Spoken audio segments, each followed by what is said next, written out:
오늘 말씀을 가지고 함께 받은 동일한 섬김의 삶, 이런 제목으로 잠시 같이 말씀을 나누겠습니다. 위대한 인생의 평가는 이 세상과 성경의 그 기준이 상당히 다릅니다. 누가 위대한 인생을 살았느냐? 이 세상에서 위대한 인생을 판단할 때 보통 이렇게 생각합니다. 말 한마디로 움직일 수 있는 사람이 어느 정도 되는가라는 것입니다. 오라면 오고 가라면 가라는 사람이 많으면 많을수록 그 사람은 위대한 인생을 살았다고 세상은 이야기하고 있습니다. 그런데 참 신기하게 성경은 그렇게 이야기한 적이 없습니다. 성경에는 위대한 인생은 누구냐? 바로 섬김의 삶을 산 사람이 위대한 인생 살았다고 말을 하고 있습니다. 섬기는 것이 얼마나 위대한 것인가를 성경은 알려주기를 원하는 것입니다. 얼마나 많은 사람들을 섬기고 있는가? 그 섬김 속에서 삶의 위대함이 발견되어진다는 것입니다. 그래서 성경에는 섬기면 섬김을 받는다고 말하고 있습니다. 그리고 낮아지면 오히려 높아진다고 말씀하십니다. 자기 생명을 내어놓으면 오히려 영원한 생명을 얻는다고도 말씀하십니다. 상당히 역설적 표현입니다. 세상하고는 잘 맞지 않는 기준이고 계산법입니다. 인생의 가장 중요한 그리고 가장 숭고한 정신이 있다면 그것은 바로 섬김의 정신일 것입니다. 내 힘을 다해서, 내 시간을 다해서, 그리고 내 정성을 다해서 정말 이웃을 위해서, 남을 위해서 무엇을 해준다. 이것은 참으로 위대한 삶입니다. 내 인생의 가장 중요한 문제가 나는 이 세상에서 어떤 유익을 줄 수 있을까? 여기에서 문제를 찾아야 됩니다. 내가 이 땅에 태어나서 그냥 살다 그냥 떠나는 것이 아니라 요즘 제가 인생을 가만히 생각해 보니까요. 그냥 이 세상에서 살다가 이 세상을 떠나는 것은 가만히 보니까 이 세상 역사에서 그냥 빠지는 거더라고요. 보니까 이 역사가 이렇게 흘러가는데 내가 이 역사에서 빠져나가는 것, 이게 바로 세상 떠나는 것이더라고요. 보니까 자, 이 역사가 이루어지고 있는데 이 역사 속에서 나는 과연 어떤 유익을 이 세상 역사에 줄 수 있을까? 여러분, 이것이 우리 인생의 가장 중요한 문제를 한번 생각해 봤으면 좋겠습니다. 여러 가지 작은 동물 중에 꿀벌이 있습니다. 이 꿀벌이 참 귀한 존재로 여겨집니다. 왜냐하면 꿀벌은 자기를 위해 사는 게 아니라 남을 위해 살다가 세상 떠나는 것이 이 꿀벌의 역할입니다.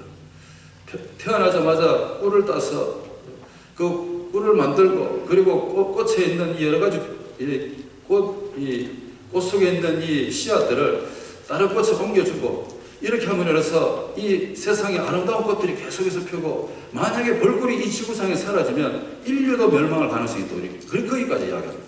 이 꿀벌의 존재가 상당히 중요한데, 이 꿀벌의 역할이 뭔가 하면 남을 위해 산다는 겁니다. 남을 위해. 그래서 참 귀한 존재로 여겨지는 것입니다. 섬김이라는 것은 이렇게 내 자신을 위한 것이 아니라 남을 위한 것이라는 것을 다시 한번 성경은 말씀해 줍니다. 남을 위해 사는 삶, 이게 아깝고 남을 위해 사는 삶, 그게 정말 시간을 웨이스트하는, 허비하고 소비하는 것 같지만 성경은 그 사람을 보고 더 위대한 삶을 살았다고 성경은 말씀하는 것입니다. 오늘 우리가 읽었던 이 말씀에 이 에베소 성도님들에게 보내는 이 편지 속에도 마찬가지입니다. 이 에베소 교회 안에는 이 사회적 지위가 높은 사람도 있고 낮다고 표현하는 사람도 있습니다. 성경이 오늘 말씀 그대로 하면 종도 있고 상전도 있다고 말합니다. 이 종도 있고 상전도 있고, 이런 사회적 지위가, 사회적 그 위치가 다 다른 사람들이 이렇게 모여서 하나의 교회가 되었다고 말합니다. 그렇기 때문에 이 사도 바울 선생이 이 편지를 보내면서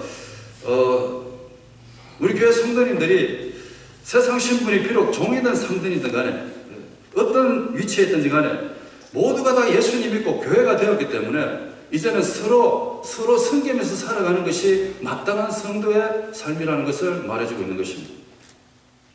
종의 위치에 있는 사람은 상전에게 순종할 때 정말 그리스도께 순종하는 것처럼 잘 섬기라고 말합니다.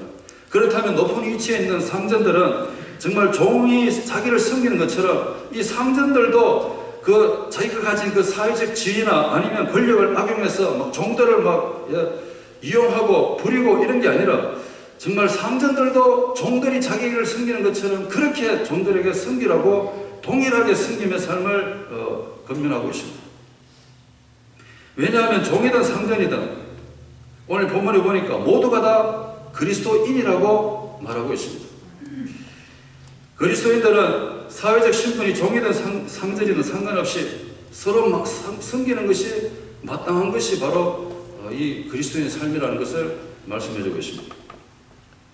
사도 바울이 왜 이렇게 편지로 써서 보내는가 보았더니 그 에베소 교회 성도님들이 이렇게 사회적 지위가 다 다르니까 교회 안에서조차도 지위가 높은 사람이 지위가 낮은 사람에게 섬김을 받기를 원하고 대접받기를 원하고 이런 모습이 여전히 보인다는 것입니다. 정말 이 에베소 교회 성도들은 이미 이방인 시절에 살 때 그렇게 살았지만 예수 믿는 믿음으로 그 믿음으로 한 교회가 되었고 한 지체가 되었기 때문에 우리가 전에도 우리가 말씀을 배운 것처럼 이방인으로 살다가 사회에서 살다가 사회적 지위가 아무리 차이가 난다 할지라도 예수 그리스도 안에서 하나가 되었고 한 성전이 되었고 한 교회가 되었다면 이제는 신분이 다 그리스도인으로 바뀌었다는 것입니다. 신분의 변화가 일어났다는 것입니다. 그래서 예배드리는 우리 모든 성도님들은 다 하나님 안에서 동일한 신분으로 예배를 드린다는 것입니다. 이 동일한 신분으로 와서 다 하나님 앞에 예배 드리는데 그 상전이 종한테 섬김받기를 원하고 종은 또 당연히 상전한테 섬겨야 되는 줄 알고 이런 모습이 교회 안에 여전히 보이니까 그러니까 죽게 하듯이 잘 섬기라고 서로 잘 섬기라고 이렇게 권면을 하는 것입니다. 어떻게 섬김의 삶을 살아야 되는지 오늘 본문을 통해서 몇 가지 말씀하십니다. 종이든 상전이든 사회적 지위와 신분에 관계없이 서로 섬김의 삶을 살아야 되는데 어떻게 살아야 되느냐? 성실한 마음을 갖고 섬기라는 것입니다. 이 성실한 마음이라는 것은 두 마음을 품지 않는 것입니다. 오직 한 마음을 가지고 상대방에 대한 존경과 그리고 겸손함으로 섬기는 마음, 그게 바로 성실한 마음입니다. 오늘 본문에도 말하는 것처럼 두려워하고 떨며 성실한 마음으로 이렇게 말했습니다. 두려워하고 떠는 마음. 자, 이것은 섬김에 있어서 실수하지 않기 위한 하나의 경건한 모습입니다. 상대방을 섬기기 위해서 혹시나 실수할까 싶어서 거기에 대한 두려움과 떨림입니다. 이것이 성실한 마음속에 들어가 있습니다. 결국은 존경함의 표현이고 결국은 겸손함의 표현입니다. 이렇게 섬기라는 것입니다. 성도는 늘 그리스도의 주권을 인정하고 복종하듯이 육체의 상전도 정말 내보다 높은 자리에 있는 사람에게도 정말 예수님을 섬기듯이 그렇게 잘 섬겨주라는 것입니다. 그러면 그 위에 있는 사람도 아래에 있는 사람을 잘 섬기는 것이 이 교회의 모습이라는 것을 말씀해 주는 것입니다. 성실한 마음, 성실한 마음으로 섬기. 요셉 보십시오. 요셉이 노예로 잡혀갔습니다. 팔려갔죠. 그러면 노예 생활을 하는 겁니다. 요셉이 노예 보디발의 집에 잡혀가고 노예 생활을 하는데 그 사람이 어떻게 생활을 했습니까? 아이고 노예로 팔려왔으니까 내 마음대로 살자. 내 인생 끝이다. 하나님 내게 꿈 주시는데 이게 뭐냐? 예? 그래서 막 노예니까 마음대로 살고 노예니까 뭐 마음대로 하고 시키는 것만 하고 이렇게 살아도 아무도 이야기할 사람이 없습니다. 왜? 노예니까. 그런데 요셉은 그렇게 살지 않았습니다.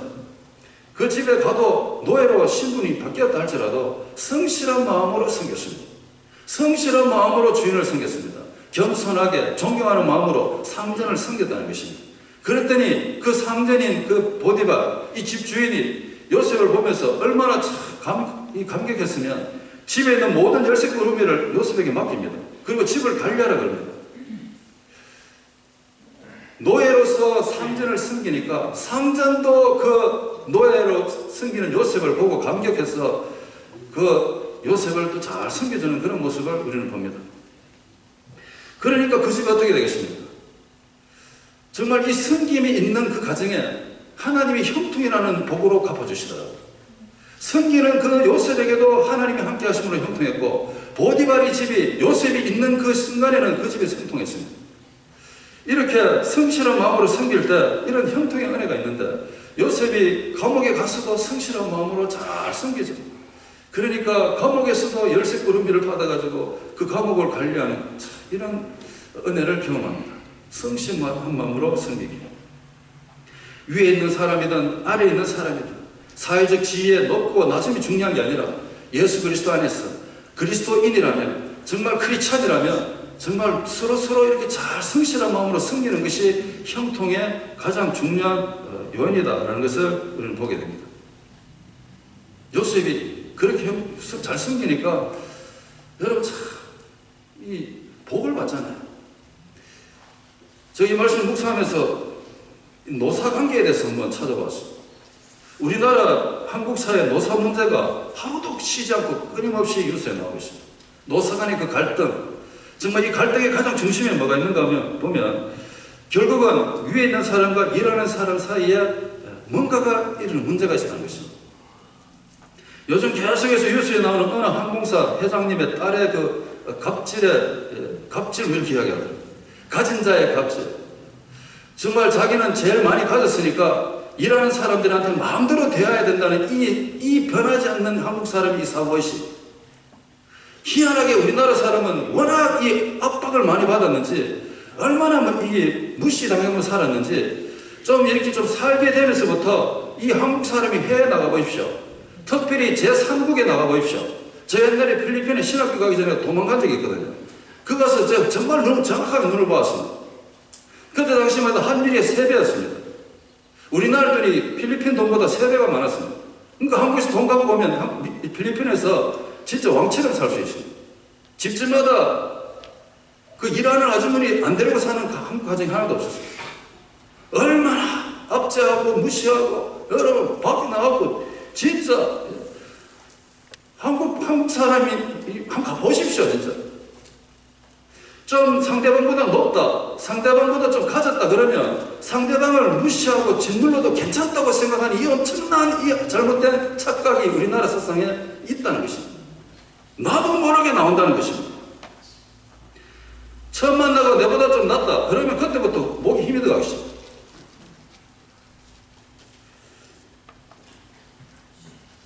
가진 자가 가지지 못했다고 생각하면서 일하러 온 사람들에게 그 갑질의 행사를 한다는 것은 이런 착각이, 이런 우리나라의 문화의 이 아픔이 결국은 골마서 터져 나온 것입니다. 옛날에 같았으면요, 그 물병 한 방 맞아도요, 아무 소리 안 하고 그냥 진짜 배가 고프기 때문에 살아남기 위해서 아무 소리도 못하고 견뎠습니다. 근데 요새 세대 사람들은 다릅니다. 예? 물병 던졌다 난리 납니다. 물병이 쓰나미가 됐다 그러잖아요.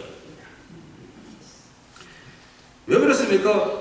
옛날에는 진짜 가난한 시절에는 위에 고용주들의 그 요구에 어떻게 할 수 없이 다 응답했습니다. 근데 요새는요, 그렇지 않습니다. 다 배울 만큼 다 배웠고, 다 인격 있고, 다 그런데 왜 이 가진 자의 그 행포에 견뎌야 되느냐, 이렇게 나오는 것이고. 그래서 노사 갈등이 끊이지가 않습니다. 하나 갤러리아 백화점의 노사 갈등의 원인은 최저임금 문제라고 합니다. 그 최저임금이 1,200원 더 올려주는 것, 그것 때문에 물론 회사 측에 봤을 때는 그 많은 사원들의 1,200원 올려주는 게 큰 돈일 수 있습니다. 그런데 사원들이 봤을 때 100원, 200원 올려주는 게 그건 대수도 아닌 거죠. 근데 그래서 맨날 이 최저임금 인상 때문에 노사 갈등이 일어나고 있고요. 그 못하여 노사 갈등으로 서로 막 고소하고 이래가지고 이 외국 회사에 팔려 넘어갈 것 같습니다.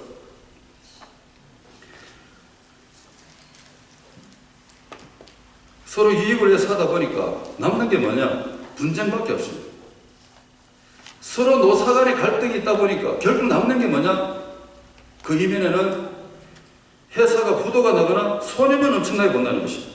그래서 한국가스공사 같은 경우는 이 노사 간의 갈등을 없애기 위해서 정말 노사, 다시 말해서 경영하는 사람과 일하는 분들 같이 협력해서 사회에 나가서 사회 봉사를 하기 시작합니다. 같이 경영진과 일하는 분들이 사회에 나가서 같이 섬기고 지역사를 섬기고 이러다 보니까 회사 분위기가 너무너무 좋아지는 겁니다. 그 갈등이 사라지더라는 것입니다. 이만큼 성실한 마음으로 서로를 섬길 때 이 회사조차도 이런 갈등이 회복이 되고 진짜 그 회사의 그 이익이 창출이 되는데 마찬가지로 여러분 우리 교회 안에서는 다 똑같은 신분이라서 누가 더 섬기고 누가 더 섬김받고 이게 없다는 것입니다. 그래서 이 에베소 교회 성도들에게 하는 말씀이 교회 안에서는 사회적 지위와 그 높낮이가 필요 없다. 다 예수 그리스도, 예수님 안에서 우리는 다 종이다. 그렇기 때문에 서로 섬기는 게 마땅하다. 그것이 그리스도의 삶이라고 알려주는 것입니다. 어떻게 섬김을 살아야 되느냐? 눈가림하지 말고 섬기라는 것입니다. 눈가림은 가짜 섬김입니다. 어느 회사 사장님 비서가 불후의 도끼 성금을 가지고 신문사에 찾아왔습니다. 그 비서가 하는 말이 이 성금 내주신 우리 회장님 사진, 얼굴 사진 꼭 신문에 내주세요. 이렇게 말했습니다. 그랬더니 그 신문사에서 이 얼굴 나가려면 이 성금이 좀 부족합니다. 이렇게 됐습니다. 그랬더니 이 비서가 그러십니까? 그러면서 그 가져온 그 불후 성금을 내고 가면 되는데 그냥 다시 들고 갔대요. 그냥. 눈가림 가장 큰 위선입니다. 눈가림은 사실이 아닌 것입니다. 보이기 위한 것밖에 없습니다. 그걸 보고 눈가림이라고 이렇게 합니다. 눈가림만 하여 사람을 기쁘게 하는 자처럼 하지 말라고 성경 말하고 있습니다. 자, 섬길 때 어떻게 섬겨야 되느냐? 눈가림하지 말라는 것입니다. 사실을 사실대로 하라는 것입니다. 사회에서 가장 이 눈가림 잘하는 사람이 누군가 하면 자기보다 낮은 사람이 까칠하게 대하다가 교회에 와서는 참 친절한 사람이십니다.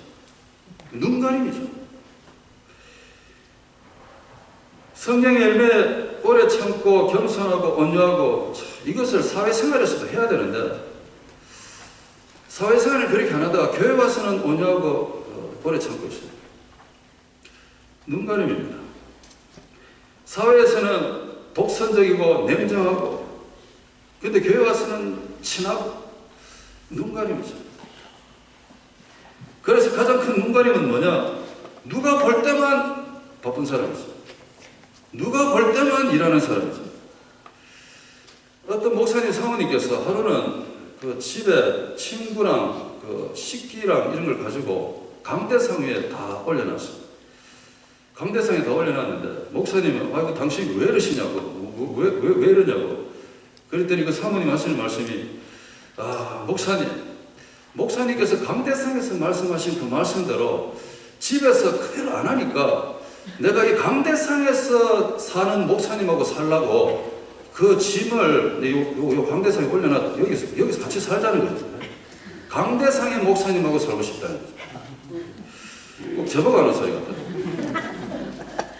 그 집에 가면 맨날 예배 마치고 가면 요새 한국 가셔가지고 좀 조용한데요.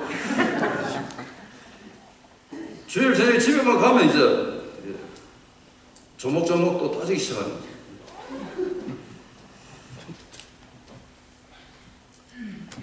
섬김은 누가 볼 때만 열심히 하는 척해서 사람을 기쁘게 하는 것이 아니라는 것입니다.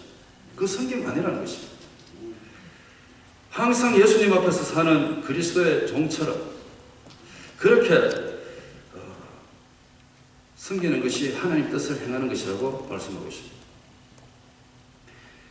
외모를 보고 판단하지 않는 하나님.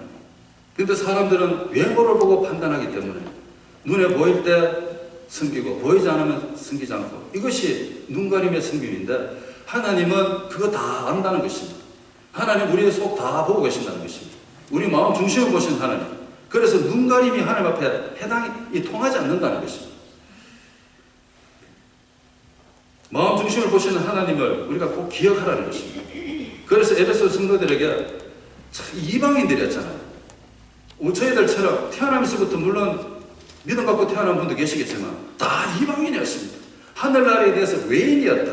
정말 하나님 나라와 관계없는 사람들인데 진짜 하나님 은혜로 예수님 만나서 교회에 와서 성도가 되고 교회가 된 거 아닙니까?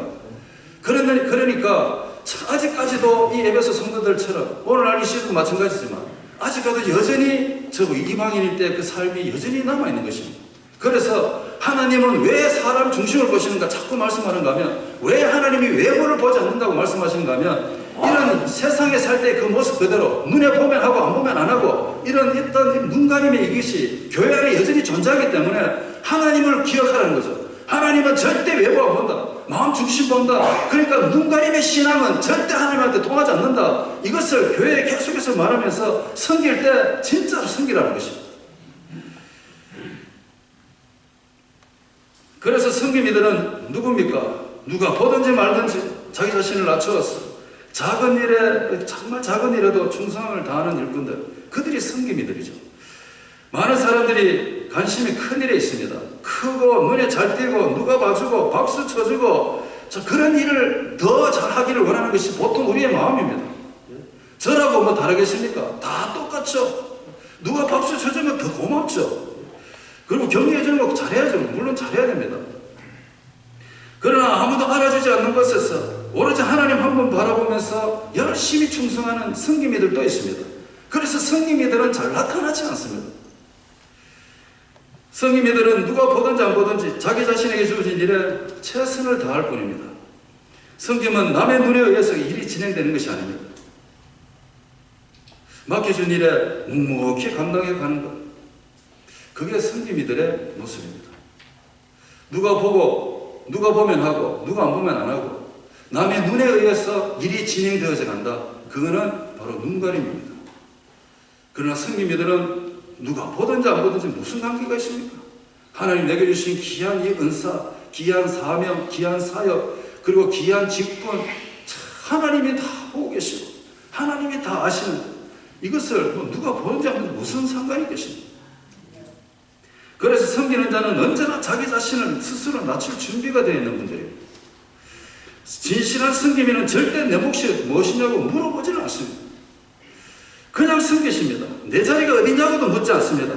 내 위치가 어디냐고 알아보지도 않습니다. 그냥 진실한 섬김이들은 눈가림이 하지 않고 진실한 마음으로, 성실한 마음으로 잘 섬기는 거죠. 우리 교회가 하나님 맡겨주신 이 생명 살리는 사명, 한 영혼 살리는 사명, 땅끝까지 가서 복음 전하는 사명, 이 사명을 오늘날까지 교회가 탄생되고 정말 이 수많은 세월 동안 계속해서 잘 진행될 수 있었던 이유는 바로 눈에 드러나지 않는 진실한 섬김이들 때문이었습니다.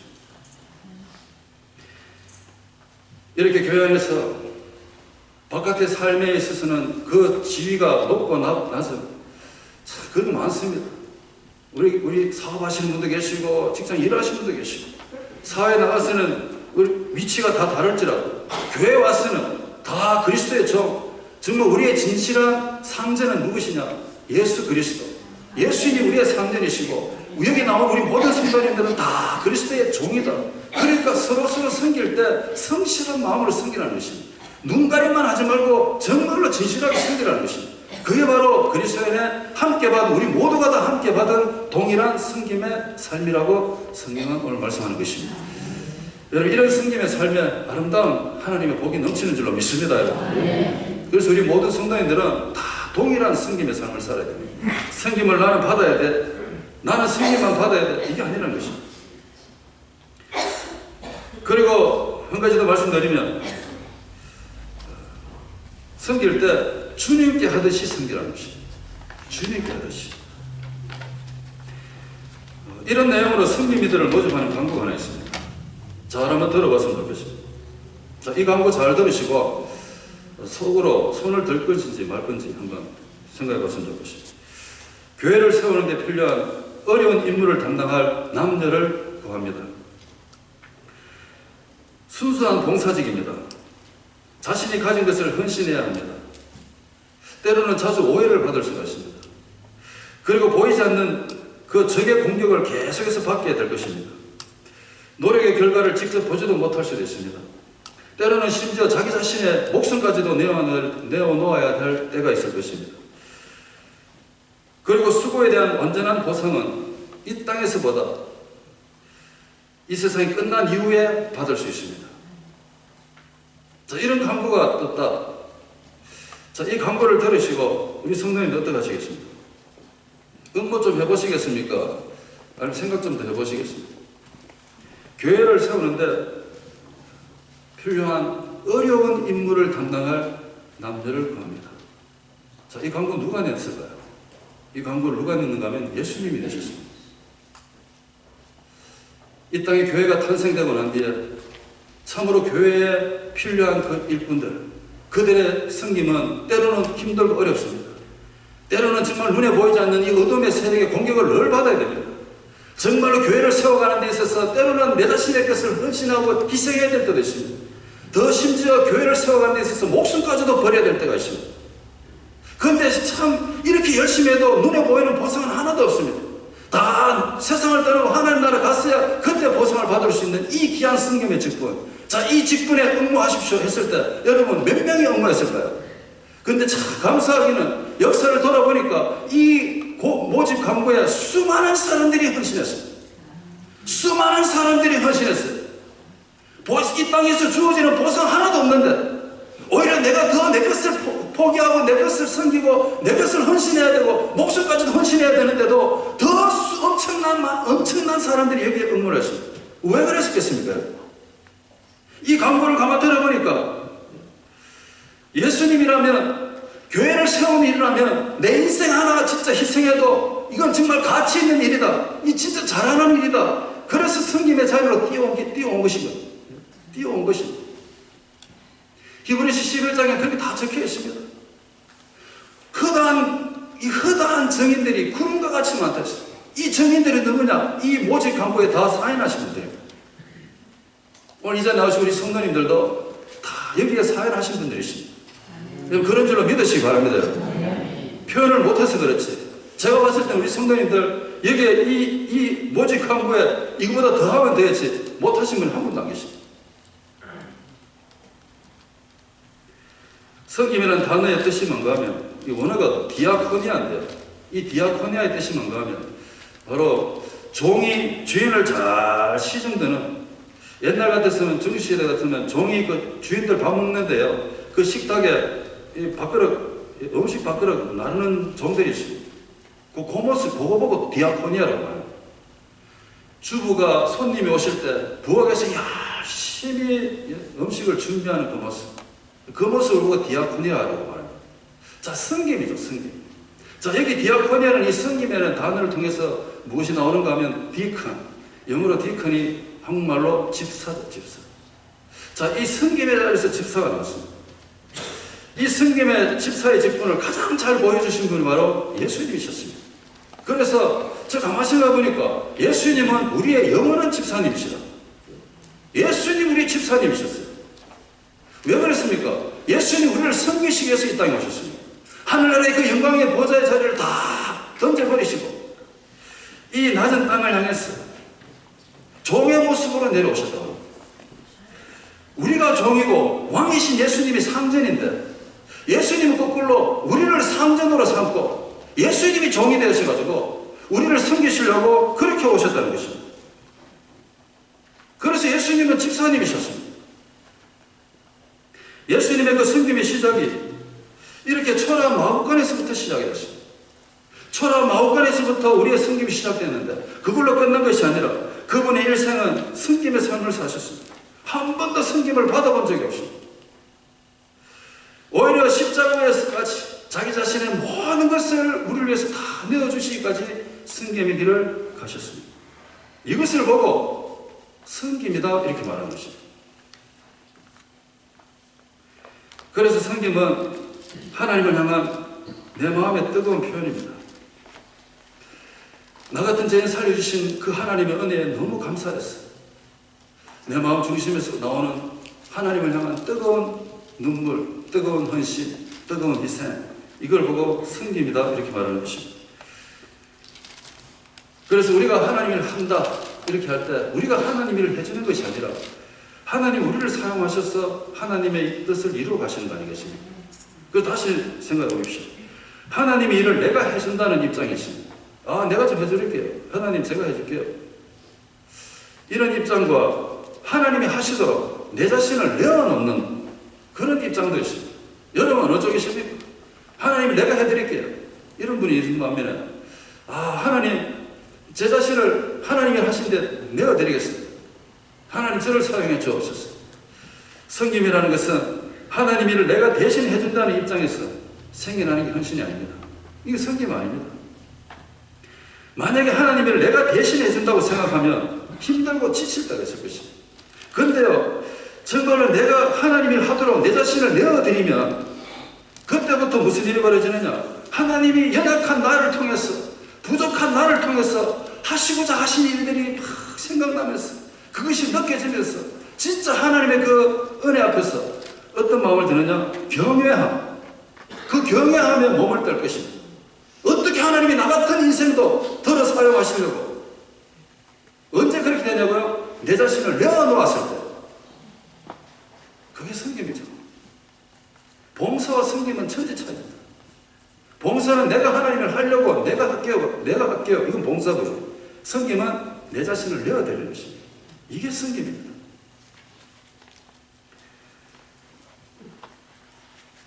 사랑하는 우리 성도님 여러분, 우리가 사회적으로 지위가 아무리 높고 사회적으로 봤을 때 우리가 아무리 정말 우리보다 낮은 분이 많다고 생각하는 그런 위치에 있다 할지라도, 아니면 우리가 종이라는 이 종의 위치에 있다 할지라도 예수 그리스도 안에서 우리는 다 동일한 신분으로 오늘 예배가 드리고 있습니다.